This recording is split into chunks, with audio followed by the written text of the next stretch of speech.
This is Women Road Warriors with Shelley Johnson and Kathy Tuccaro.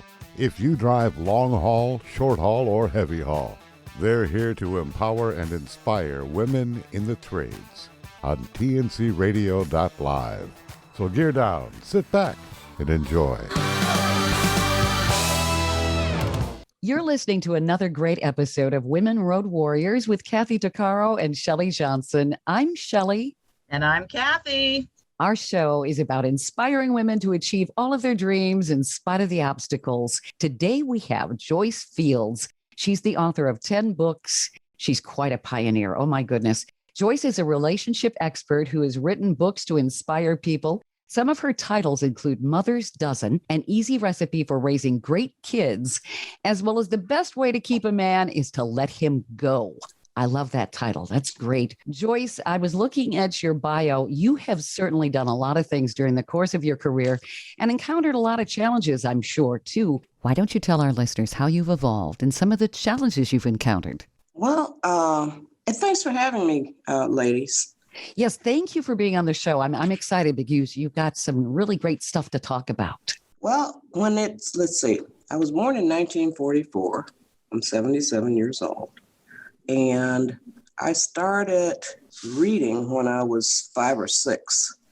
That is what started me on my journey. I didn't know it then, obviously. At 5 or 6, I was sitting at the breakfast table. I remember that. With the cereal box in front of me, and I would read every single word written on it. Front, back, top, bottom, sides, every word written. And while I'm eating my cereal. And I used to read matchbook covers. I would read anything that had words on it. And I still am a slow reader. I never took speed reading or anything, but reading, the love of reading is what taught me how to write. I didn't realize it, but God, the supreme being, whatever you call your higher power, was preparing me for becoming an author. I had no idea. So then I went on to I went to the High School of Commerce, which was one of 2 very prestigious high schools in Detroit, Michigan. And it was for females.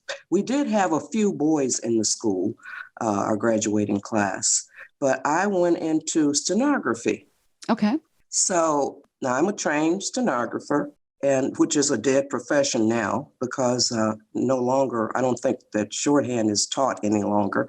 Yeah. Even while I used to supervise the word processing center at Detroit Edison. And even while I was there, I could see shorthand dying out because we had machine dictation. Right. There was no longer a need for usually it was a female to be getting dictation from a male and transcribing it. And so I'm saying all that to say I wrote my first book in 1997. I'm the oldest of 7 kids, and we all get along fabulously. There never has been any sibling rivalry in our family. So I wanted to capture the way that our parents raised us. And we just adore each other, even to this day. I still talk to my siblings at least once every 7 to 10 days.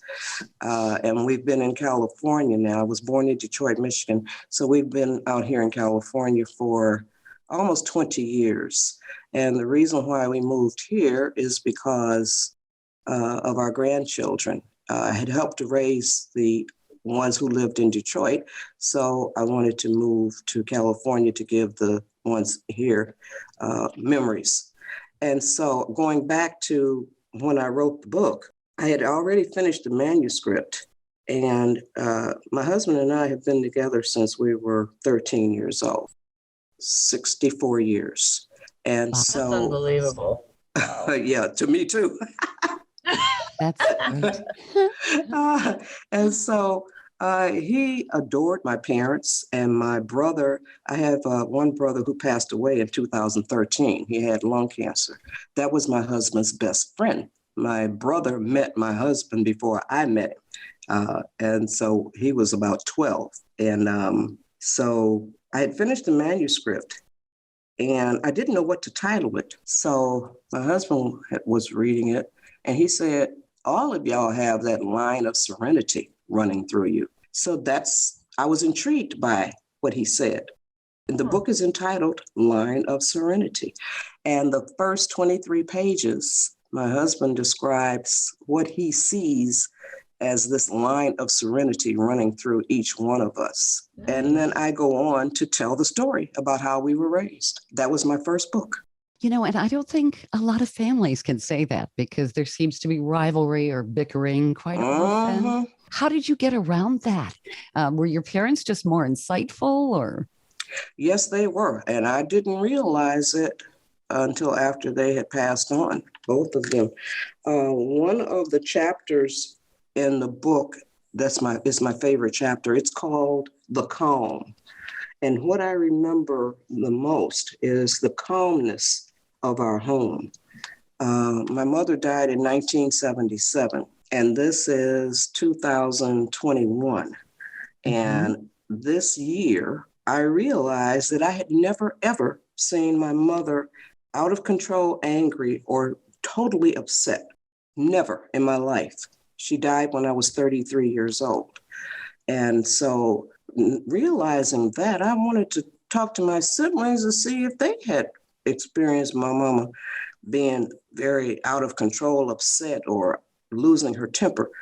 And to a person, they said no, they had not. So she was extremely calm. And my father was too. Never saw either one of them out of control, angry. And they modeled that for us. Oh, absolutely. Is that the type of person you became and all of your siblings too then?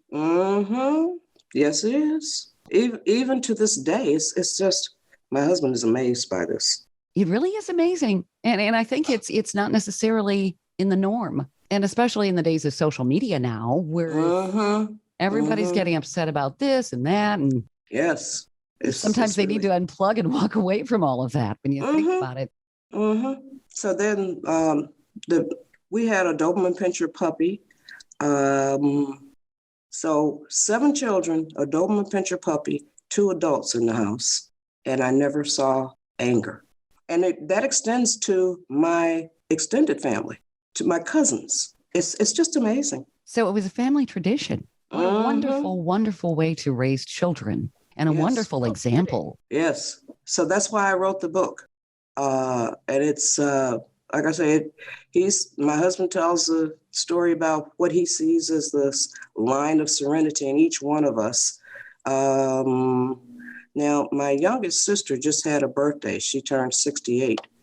My husband has known her since she was 3 years old. That puts it in perspective. Wow. Yeah. Wow. Yes. So do you think that this also created empathy? Because that's something that's really needed. And not all siblings have that for each other. Oh, yeah. It definitely did that. Yeah. And so I am a almost 10-year breast cancer survivor. Congratulations. Thank you. When I had the surgery, I was in, my last radiation treatment was 11/11/11 at 11 a.m. Oh, wow. Really? Blows my mind. And when I had the last radiation treatment after the surgery, was after the surgery, not the last radiation treatment. So the surgery was in August of 2011. And after the surgery, unbeknownst to me, my sister had already planned her trip out here to California from Detroit. And she surprised me. I had just been released from the hospital. My husband picked me up and all of that. I'm sitting in my lazy boy recliner and the doorbell rang. And a friend of ours goes to the door and it's my sister, Anita, surprising me. I had no idea she was coming. Nice. Wow. That's the kind of family I have. And that's so important. You really understand at an early age with that kind of bonding, the value of who you are as a person. And not everybody always has that. Yes. So we have so much love, and we were financially poor. But we didn't know it. The kids didn't know it. Right. My parents didn't talk about money at all. Money doesn't buy happiness. No, it doesn't. Mm-mm. So all these life experiences, was this the premises for your book, Mother's Dozen, an easy recipe Yes. for raising great kids, which is a great title, by the way. Yes, thank you. The foreword, when I finished the manuscript, I sent it off to some of the reputable publishing houses, and they rejected it, saying that they only publish books like this that were written by psychologists or ministers or celebrities. So I thought to myself, who wants to raise their kids the way celebrities raise their kids? But Yeah, sure. So what I did the next best thing. I have a cousin who attended one of the biggest churches in Los Angeles, a famed church. And I emailed the pastor the manuscript and asked him if he would be so kind as to consider reading it and writing a foreword for the book. He emailed me back the most awesome foreword. This is what he says in his foreword. Mother's Dozen is a handbook of excellence in raising children. It systematizes the rules passed from generation to generation regarding preparing children for the world to come. It involves tough love. It encompasses touchy-feely. It establishes fences that keep the wolf out and the sheep safe. It is common sense, the most uncommon thing in the world, particularly in this present age of negative imaging and self-raised rugrats. The quest is not for something new, but for something substantial. It is here. Every line brings an aha experience. The head nods yes. The will prods action. Well done, well done.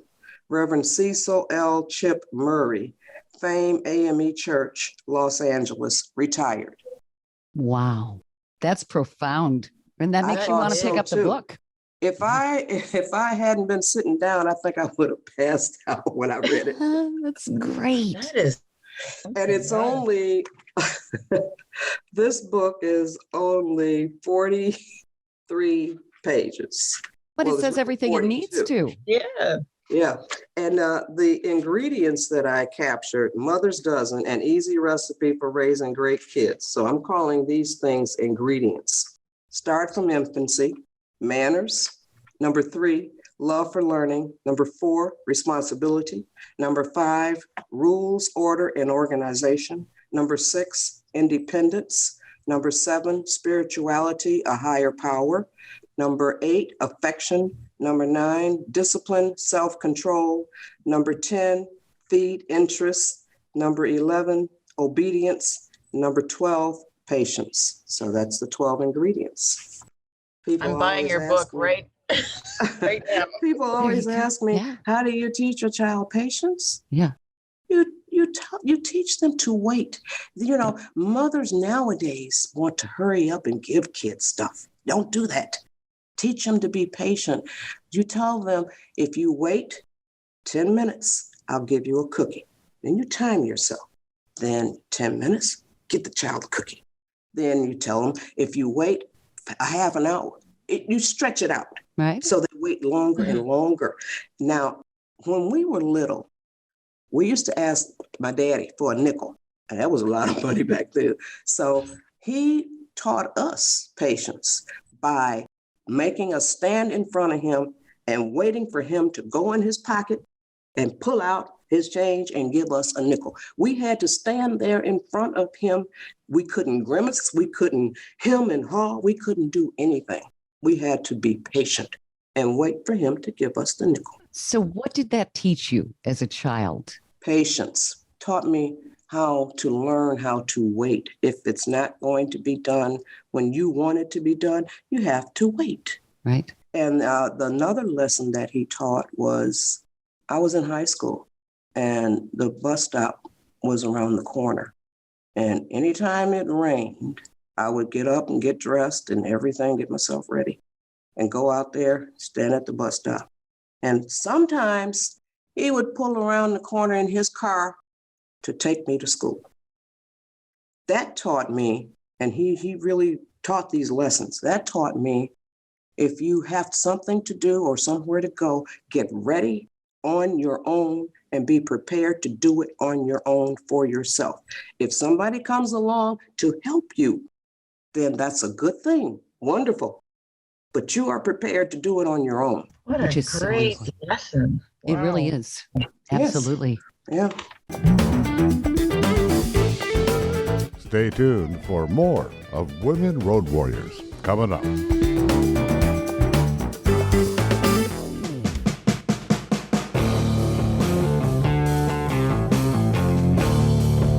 TNCRadio.live is proud to carry the Steve Summers Overnight Drive Show. TNCRadio.live is dedicated to commercial drivers. We offer the news, traffic, and weather you need, and the entertainment, sports, talk, music, and celebrity interviews you want to hear 24/7. We have original shows and trucker podcasts that feature some of your favorites, like Ice Road Alex Debogorski and America's Truckin' Sweetheart Marcia Campbell. TNCRadio.live is convenient and designed for professional drivers. The best part is we're free, and you can listen anywhere you are on the road. With just one tap, you can tune into Steve Summers and us right on your phone. Simply download our app by going to app.tncradio.live. That's app.tncradio.live. Welcome back to Women Road Warriors with Shelley Johnson and Kathy Tuccaro. In this day and age, I find that, people, number one, they want everything yesterday. They have no patience. And number two, they expect people to do it for them. Oh, big time. Oh, yeah. Yeah. So you ladies said something about the best way to keep a man is to let him go. That's the title you had. I love it. That's one of my most popular books. My mom used to say, give a man enough rope and he'll hang himself. No, that's not the case with this book. Okay. This book tells ladies how to keep a relationship healthy and happy. Okay. The introduction for this book, I wrote the introduction. The best way to keep a man is to let him go. My late mother-in-law told me that in 1959 when I was 15 years old. At that time, her son, Frederick, everybody calls him Pap, was my boyfriend. I let him go, and on March 31st, 2008, we celebrated 51 years of being together. Then, June 3rd, 2008, we celebrated our 41st wedding anniversary. While my mother-in-law put it into words, I watched my mother put it into action. She let my father go, and they were happily married for almost 35 years until his death in 1974. Let him go doesn't mean don't care. It means be secure enough within yourself that you don't freak out if he's not with you and you don't know exactly where he is. Let him go means don't try to control where he can go or what time he must leave or return. Let him go means don't try to control him, period. Let him go means don't try so hard to change him. After you have paid your dues, you may tread lightly in this area. But be careful. It's not what you say, it's how you say it. It's not what you do, it's how you do it. In addition to letting him go, I have observed the need for and used other philosophies and behaviors to help keep me and my man in a warm, loving, and peaceful relationship. My thinking was, he may go, but he'll always come home if I make coming home worth it. But what kinds of things can I do to make it worth coming home? Well, then it goes into the book. The chapters are modify the way you think, observe and learn your man, be willing and ready to pay your dues, fantasy versus reality. That's a real big one, I think. The females, we have been handed a whole line of crap. This stuff about a knight in shining armor, and he arrives on his white horse, and he's suave and gracious and cool, and all of that stuff. That's BS. Baloney? No, Yeah. sure. Right. I said BS. Right. It's bologna sausage for sure. You got to break out of that stuff, girls. Well, do you think that's what it is? People are living in a fairy tale world. And I mean, especially with social media, you look on Facebook and everybody's having this beautiful life because they never take bad pictures. That's true. It is. Then the next chapter is learn how to fight. They don't even know how to fight. They don't know how to argue. Is there a proper way to argue? Yes. Tell me. Okay. Yeah. All right. Okay. I'm curious. In a heated, let's see. I'm trying to think of your words. Okay, buddy. Okay. The first couple of paragraphs in this chapter, learn how to fight. There are arguments and then there are heated discussions or debates. In an argument, usually someone is trying to win. Maybe both parties are trying to win. In the process of trying to win, words can become dangerous weapons. A person can say mean and ugly things and later be sorry, but it can be too late to be sorry.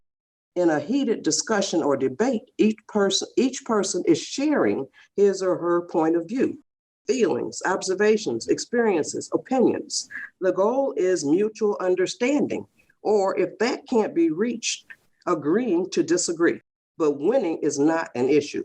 When you have a disagreement, choose your words and actions wisely. One word, phrase, or action can lead to another. Then before you know it, the situation has escalated and you're headed for separation or divorce. Now that's just a couple of the chapters there. Don't try to win. Share your opinion. That's the next wonderful. chapter, the next chapter, remember that you have faults too. I've never heard a woman talk about the fact that her man has to put up with her faults. You think women don't have faults. Well, when you think about it, they get on the phone with their girlfriend. They're Thank you. Talking about their man. That's right. And they want to have somebody commiserate with them, essentially. You'll love another chapter. I'm going to point that out to you when I get there. Nothing is too precious for him. Some women have homes where their husband and boyfriend, whatever, can't sit in and relax in that room. It's off limits. So think about that. Think before you speak. Always be a lady. In the next chapter, if he has children, accept and treat them as your own. The next chapter, this is the one that I'm talking about. Don't take man advice from a woman who has no man. That blows my mind. I love that. Will listen to other women. And oh my God, it's just absolutely amazing to me. They'll listen to women who don't have a husband or boyfriend, or if they do have one, they talk about him like a dog to them. And then they'll go and follow that advice that whoever, it just blows my mind. Okay. Look good 99% of the time. I like looking like eye candy. For me too. I like sexiness. I like parading around the house. I don't go outside in my short stuff. I still wear it. I'm a size 8. I still wear short stuff, tight stuff. When my grandkids were 15 and 13, I told them, and now they're 39 and 37. I told them I'd still be wearing them short and tight when I'm 80. I'm keeping that promise. There you go. Good. Yes. Self-care is important. Yes, it is. Very important. Yes. Now here's the chapter that'll really rock your socks. Don't use sex as a weapon. Women use sex to punish men. It's so obscene. Yeah, you're right. Making them go sleep on the couch and no way. Is it because some women think that that's their only power somehow? I think it's a huge part of it. They think that that's their only power. They don't use their mind. So, but then I say, if you withhold sex from him, you're withholding it from yourself too. Think about that. Oh, yeah. Yeah, really, right? Okay, next chapter is don't depend on your man to make you happy. Happiness comes from inside you. Nobody can make you happy. That's true. what we're being handed, that kind of crap too. Men can make you happy. A good man, no, that's not true. Pray and laugh together. And then the last chapter is, I like that. Yes, the last chapter, the way to a man's heart is through his stomach. That saying is older than I am. And so I didn't want to leave the ladies in the lurch. And I have 22 Did you say recipes. through his stomach? Okay. Yes. Yes. Yeah. Isn't that the truth? Yes. Yes. 100%. Feed him well. Mhm. Yep. Now, what I did is I start out with desserts, apple pie, banana pudding, Aunt Yeti's pound cake. That recipe has been in our family for over 50 years. Lemon cream pie, pineapple or cherry cream cheese pie. I just Yum. finished one of those, my husband's favorite and my son's favorite as well. Spaghetti meat sauce, lasagna, chili, macaroni and cheese. I give my macaroni and cheese recipe to tons of people. Mashed potatoes, pepper steak, skillet chicken and rice. I made that one up. It's all it is rice, chicken broth, onions, and chicken. That's all it is. It's delicious. Tuna salad, oven fried chicken, beef stew, top of the stove pot roast. I put my pot roast on the I cook it on top of the stove. I don't put it in the oven. I think the oven dries it out. Meatloaf, chicken and dressing, dry beans or peas with smoked turkey, greens or cabbage with smoked turkey. And the last recipe is sauteed cabbage, which I love.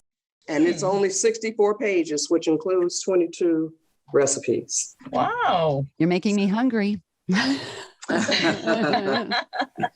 God bless me with the talent for being succinct. But that's good because people don't have a lot of time, and who wants to wade through 400 pages or something? I don't like those long books, so these books are true to the website. You can get them all at goodshortbooks.com. And that's the website's name is goodshortbooks.com. They're good and they're short. That works. Mm-hmm. Stay tuned for more of Women Road Warriors coming up.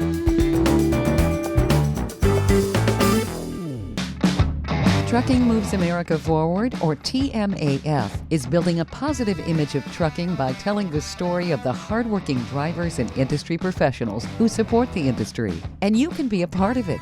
Learn more about TMAF and how you can join and be a part of the industry movement working to build a strong image of trucking by visiting TMAF's website at truckingmovesamerica.com. You can also follow us on Facebook, Twitter, Instagram, and our latest channel, TikTok. Welcome back to Women Road Warriors with Shelley Johnson and Kathy Tuccaro. So what kind of tips, Joyce, do you have for the ladies who are out on the road and they're trying to keep a marriage together and make sure that their kids turn out okay, but they're gone for maybe weeks at a time, depending? How do they do all of this? Because I'm sure that they go through a lot of, I'm just not doing right by my family. And it's probably pretty easy to get on the phone and start bickering. How do they conquer all of that? By being patient and tolerant and think kindness. So when they are on the phone with the kids, get into the heads of their children. Find out where they are with your absence. Really delve into how your absence makes them feel. And you may end up having to change jobs. But if it's very traumatic for them, if it's too much to handle, you have to get inside the heads of your children. Does that make sense? Oh, absolutely. Yeah, it does. Yeah. So you have to find out where they are with what you're doing. And you really should have found out before you even went on that job. So I hope that some of them did find out how that would impact and affect their children. Now, there are a lot of ladies out there, too, who are driving and they're able to actually bring their kids with them. They may not necessarily. Yeah. And of course, you've got the same challenges. You've just got a confined space. Do you have any suggestions to how to get along? Because I'm sure that there's some days where it's like, They have to establish rules of order when they are in the cab of the truck. They have to establish rules of order and understand why these are the rules. If you have people who understand why these rules are set up, then explain that to them. Children are smart, but don't allow. Talk to them like Sorry, talk to them as adults would, like as an adult, not as talking down to children and not explaining things, right? It's not even so much as talking to them as an adult, it's just talking to them as somebody who's got some sense. Right. Yeah. Yes. Yeah. So just tell them, now here are the rules. Now we have got to, we can't have the windows down if the air conditioner is going. We can only have the windows down if we don't have the air conditioner on. That's something simple. The radio cannot be blasting. It has to be at this level. You can't throw stuff out the window. We have a garbage bag. We have a trash bag in here. You can't talk over when somebody else is talking. You really have to teach them the same rules that you would have in the house that you have in your truck. Sure. But they have to be told the rules and have to follow them. Speaking of rules in a confined area, even moms that are driving, the family car or SUV, if you look in the vehicle, a lot of times it's like the kids are like grinding cookies into the seat and leaving huge messes, which my mother never would have allowed, but it's like, this is quite common, No. And the women, females, mothers particularly, are losing control of their children. And that's why I wrote Mother's Dozen in 2003. And I wrote that book because I saw so many mothers being held hostage by the tempers of their toddlers. Yeah. Oh, it just blew my mind. How did that happen? I don't know. You know what? I do think television and the movies, and now it's even getting worse now, because when you watch television and the movies, about maybe 30 years ago, I saw in a movie a child get killed, and it just really tore me up. Then I said to my husband, it's not going to be long before it's going to be commonplace for children to be killed. So it starts in the movies and in television. Yeah. That is how they condition us to be prepared for whatever is going to be coming. Now I'm seeing kids hitting their parents back. Yeah. I'm seeing kids being totally disrespectful to their mothers and fathers. It's just, it just blows my mind. And so I think that what we see, and you see when we were coming up, as I said, I'm 77 years old. When we were coming up, we didn't even see a man and his wife in the bed together. No, they had twin beds. Yes, they did. Mm-hmm. So and then it evolved. Then they showed us the husband and wife in bed together. But here's the thing. Now, when they have love scenes now, and see, in my day, when they went into the bedroom, they closed the door. That was a signal to us telling us it's none of your business. Right. Yeah. What's going on in there now. Use your imagination. So nowadays, they show everything. I mean, they show oral sex, they show anal sex, they show everything. Yeah. And that is what is wrong. These young people nowadays, and not even so young, are trying to copy what they're seeing on the screen. There's no personal thing to it. You're trying to copy something that you saw. So it just takes all the love and warmth out of. And I think that the way that sex is depicted, it makes it look horrible. Yeah. Like they go into the elevator and he's grinding on her and kissing her. He's kissing her so hard, it makes my face hurt. Yeah.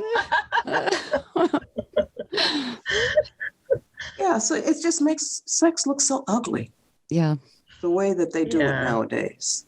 Yeah, I mean, what do you think about it? There's a lot of what they call hookups.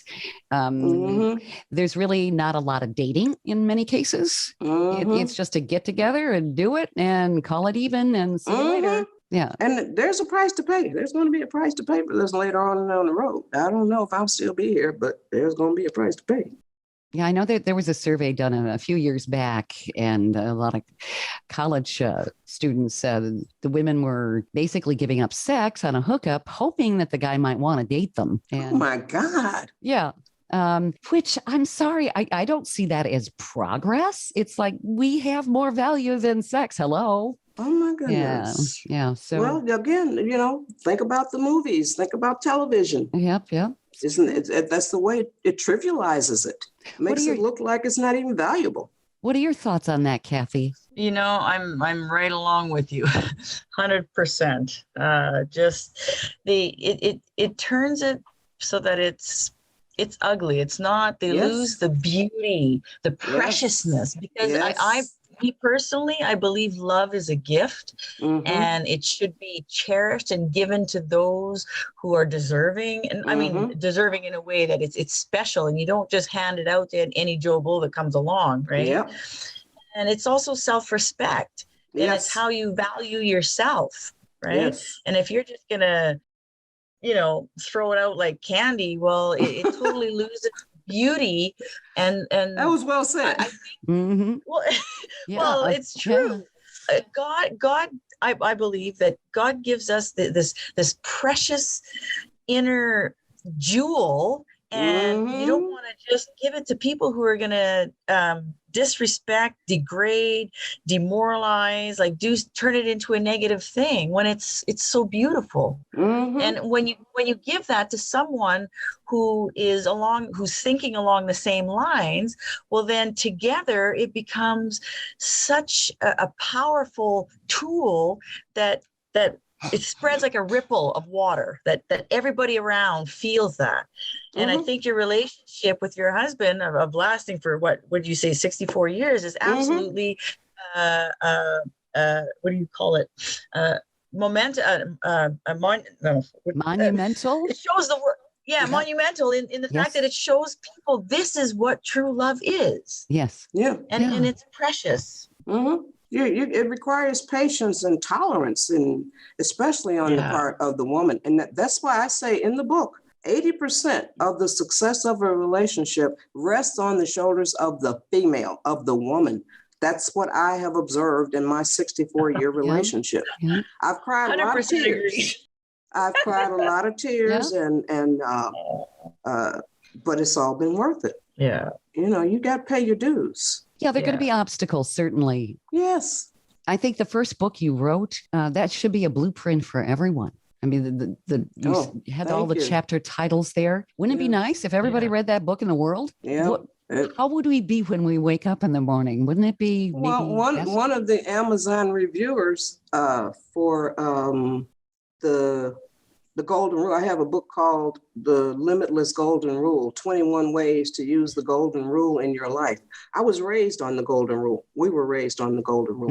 My entire family, all my cousins were raised on the Golden Rule. Yeah.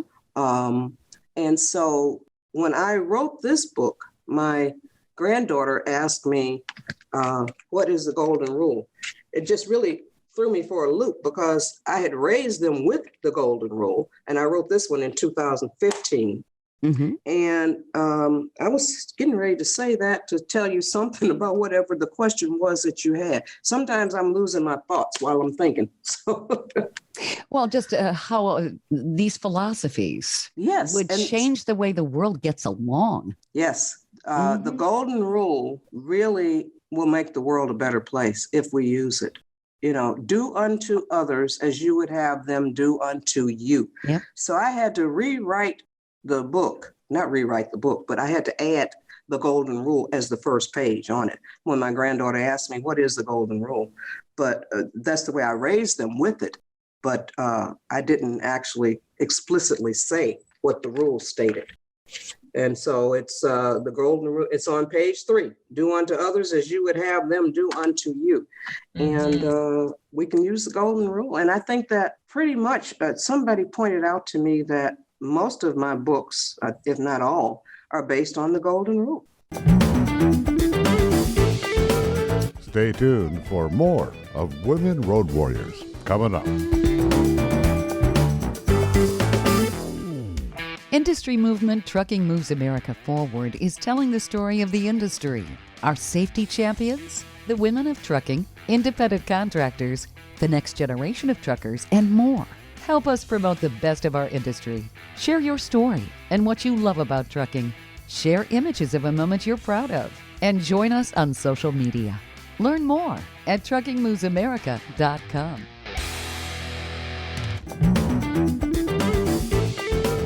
Welcome back to Women Road Warriors with Shelley Johnson and Kathy Tuccaro.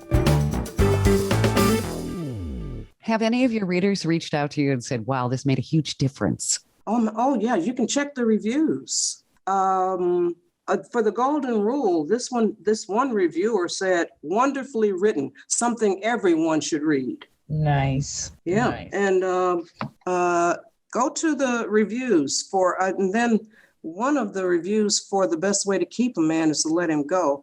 This is a recent one. She said that she bought the book for her friend and herself, and that they're getting a lot out of it. Excuse me. And she says that I am real and that my advice is really good. So they think that this is going to help their relationships. Well, that's why I wrote it. You're putting common sense down succinctly. A lot of the elements you're talking about, I was raised with, not all of them, but certainly it makes so much sense. And when you think about it, decades and decades ago, people stayed together, not always happily, but they did. And I think it's too easy today to say, to heck with you, I'll move on. Yes. Yeah. But then you think that you're going to move on to better. Right. Yeah. Sometimes you move on to worse, and sometimes you move on to nothing. You have to cultivate your relationship. You have to teach your man how you want to be treated. You should have done that before you got married or before you consented to live together. But you have to teach people how to treat you. You have to tell somebody that I don't like this. I don't like that. I don't like it when you say this. It makes me feel this way when you say that. If you tell them, they're obligated to listen. And this is in The Best Way to Keep a Man is to Let Him Go. Also, if they are obligated to listen, but they are not obligated to change. Right. But if you say the right things, maybe they will change. But that's the way it goes. And of course, you do run into people who are just plain abusive. So. Oh, yes. But there are usually signals. So a lot of women don't. I believe in signs. So if he hits you the first time, that's a sign that he will hit you again. Oh, yeah. Sure it is. Yeah. Yeah. So don't say, oh, he didn't mean it. Okay, well, I'm going to break your jaw or kill you. So, but don't even allow that kind of abuse. That's right. What you tolerate, what will continue. Yes, exactly. But see, a lot of females have gone through very traumatic stuff in their lives. So, and they are willing to accept bad treatment. I don't know how else to say it. So, but because of, it all goes back to the way we were raised. Yep. And if you sit down and talk to your man, you can find out a lot. And then watch him when he's around his family. Watch him when he's around his friends, especially if you're talking about marrying him. So just be careful. My mother always told me that, like growing up, when we were like teenagers and having our first boyfriends, she says, watch how they treat the elderly, watch how they treat the handicapped, watch how they treat anybody and other people. And she says, you will see how he will treat you by the way he treats other people. Yeah. And then she also had said, another word of wisdom was that you really want to get to know a man, break up with him. Then you'll see how he really is. And then if he still treats you nice afterwards, then you just go back with him, right? Just to see how, right? But my dad also said, see how he treats his mother. Oh, yes. That's right. So now in Mother's Dozen, an easy recipe for raising great kids, the last page is, what makes my son so great? Here are the things that I say about him. He's 51 years old now, and he has his way of putting me in my place when I get into his business. As his mother, I always tell him, I'm always going to have something to say about what you do. So he was raised to disagree with us respectfully. So right now, he's, like I say, he's 51. And when he disagrees with whatever, he'll say, it tickles me the way he disagrees with me. He'll say, Ma, I'm big now. That's great. It just tickles me so. And I even laugh when he tells me that. Take a hint, you're like, okay. Yeah, so, but he's just, I admire my own child. So here are the things here. He is always mannerable. He is very polite and respectful, especially with his elders. He loves to learn and experiments with new approaches in order to learn more. He is a responsible person and does not expect others to pay for his mistakes or wrong choices. He suffers negative consequences with dignity. He consciously lives his life with rules, order, and organization, thereby minimizing tension, stress, anger, conflict, and confusion. He is independent and seldom borrows or asks for assistance.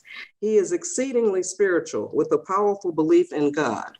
He regularly vocalizes his awareness of and thankfulness for his many blessings. He enjoys giving and receiving hugs and kisses. He usually takes care of musts before shoulds, needs before wants, and business before pleasure. He demonstrates that he can effectively follow rules, instructions when appropriate. He is patient, seldom loses his temper, and uses time wisely. He has a truckload of family members and friends who love, admire, and respect him, and often seek his opinion or point of view. And that includes me, his own mother. That's it. That's my son. There are going to be ladies lining up saying, where do I find a guy like that? Oh, no. Yeah. Yep. And that's what I did. I raised him with those ingredients. I taught him from infancy. We didn't turn the radio down or the TV down or anything. He had to get used to the way we lived. We were not going to adjust our lives for him. I was kind of raised that way too. Yep. Yes. Yes. You know, and I never put locks on my kitchen cabinets or anything. I just popped that hand a couple of times and he learned. Yeah. That's not yours. That's right. And I did empty out one of my cabinets at the bottom so he could go in and play. Yep. I think Mom did that too. Yep. With some old pots and pans if I wanted to hang them around on the floor or something. But yeah. But that's another thing too. In our home, the calm was one thing, but we never had to look for anything.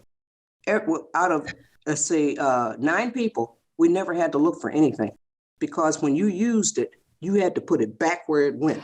Because you did not want 8 people hollering and screaming mad at you because you didn't put it back where it was, where it went. So even to this day, order and organization, it makes life easier. So your siblings actually kept you accountable too. Yes, most definitely. And the way that we did it was as each child was born, we conditioned and socialized the child to live in our house. Makes sense. Yeah, I love it. Yes. I think my mom used to say something like, you have to teach a child to be civilized. Yes, exactly. Because humans don't have that as necessarily a trait. It has to be taught. Exactly. And children learn what they live. That's an old, it's a poem about, I don't remember who wrote that, but it's children learn what they live. That's true. So Joyce, where can people find your book again? I'm sure that if they're driving and stuff, they don't necessarily have a pen and paper handy. Okay. So, I have written 10 books. There are 11 books on the site. My sister wrote one and hers is good as well about dogs. But I've written 10 and they are all available at goodshortbooks.com. If you go to goodshortbooks.com, you'll see all 11 of the books. If you go to Amazon, you have to know the title of the book. But if you go to goodshortbooks.com, you'll see all of them. Then you click on the book that you're interested in, and it carries you to Amazon. The books are available on Amazon.com, as well as the reviews. We have fabulous reviews on them. It's I'm on your website right now, and it's very nice. It's got a good vibe to it. Very soothing. Wonderful. It's very nice. I like it. Yeah. Good. It's short, so people who don't have a lot of time can get the information they need. That's very cool. And it sounds like even if somebody maybe didn't start out doing what you're suggesting, you're giving them a step-by-step approach on how to make the changes. Yes, you can change anything. You certainly can. Yes. A lot of people will say that's not true, but that's just because they don't want to try. Exactly. That is exactly. But not only that, you can change everything, but everything changes. Nothing stays the same. Either you're growing or you're dying. That's correct. Well, this has been a wonderful interview. My goodness, we've been chatting with Joyce Fields. She is an authority on so many wonderful things here, and she's got some real life points and pointers that can help women in their relationships, raising their kids, you name it. She's the author of 10 books, so you definitely want to check that out. I just have been really enjoying talking with you, Joyce. Oh, thank you. Thank you very much. I've enjoyed talking with you too, ladies. Thank you for being on the show. Delight. You've been listening to another great episode of Women Road Warriors with Kathy Tuccaro and Shelley Johnson. I'm Shelley. And I'm Kathy. Definitely check out another episode, and we'll have this one on podcast too, so don't miss it. You're listening to tncradio.live. You've been listening to Women Road Warriors with Shelley Johnson and Kathy Tuccaro. If you want to be a guest on the show or have a topic or feedback, email us at info@tncradio.live.